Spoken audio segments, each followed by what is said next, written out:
What's up, everybody? Welcome back to the Tip of the Iceberg podcast. I'm your host, as always, Quinn Capitula. Shout out to the Icy Originals, the Icy OGs, and today we're going to talk about something that is probably the most profound episode I'm ever going to do, and we're starting off really strong because this is episode 2 of the Tip of the Iceberg podcast. We're going to talk about something that completely and totally transformed my life, and the scary truth about it is it's a lot more simple than you probably think it is. It's not something super profound. It's not something incredibly difficult. It's something very, very simple. However, it's probably the most overlooked aspect to your life right now. We're going to talk about thought today, okay? Today we're going to talk about you become what you think about. Without question. Been proven time and time again. Right? The dominating thoughts of your mind become your reality. But the reality is, most people simply don't think. Right? You aren't aware of what you're thinking on a daily basis. And if you're not aware of what you're thinking on a daily basis, if the thoughts of your mind become your reality, then you're allowing something you're not in control of, which you technically are in control of, right, to shape your reality. Now, you can't necessarily control thoughts, right? To an extent you can, but it's more about observing thoughts, becoming aware of them, and then starting to redirect thoughts to where you desire them to be. So if your thoughts, as most people's are predominantly negative, then you're likely someone who is not a very happy person. The truth is that we are 8 times as likely to think negatively about any situation or circumstance than we are positively. By the time we are 5 years old, we've heard the word no, on average, 40,000 times. We've heard the word yes 5,000 times. So we're that much more likely to think about life, about circumstances, about anything that happens in our life as negative. And you can understand why, because back in the prehistoric, the caveman days, our ancestors needed to use these things to legitimately protect themselves, right? And when, as parents, right, we needed to teach our kids not to do things that could potentially harm them. However, and it's not anybody's fault necessarily, this shapes in our reality and our paradigm to how we view everyday events. Where we're so used to thinking about, no, don't do this, you can't do that, you can't say that, you can't act that way, that we start to view our own lives that way. And then we start to project that onto other people that we care about, allowing them to be programmed to think more negatively as well. Now, it's not our fault, right, that we were programmed this way. However, it is our responsibility to change it. Now, how do we do that? There's so many different ways that you can start to heighten your awareness of thought. The most powerful and important one for me is through meditation.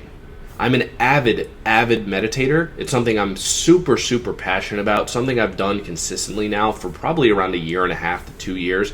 And I can say without a shadow of a doubt, it has completely and totally changed my life, right?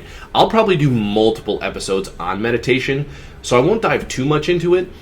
But when it boils down to it, meditation is an observance of thoughts.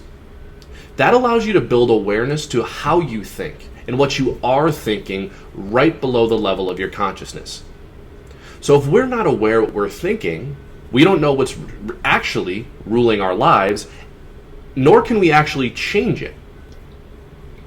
So when we become aware of it, we can then adjust it moving forward to start to think more positively, start to think in different, more empowering ways, so we can then change our external reality in time, right? Your internal reality becomes your external reality. And everything that happens in our internal reality and then becomes external begins with an impulse of thought.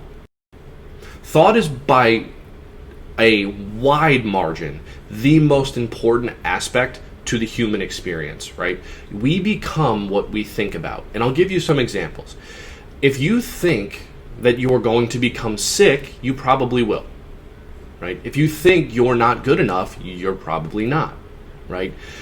If we say anything in the sense of an I am, I will sense, those are direct commands to the subconscious mind.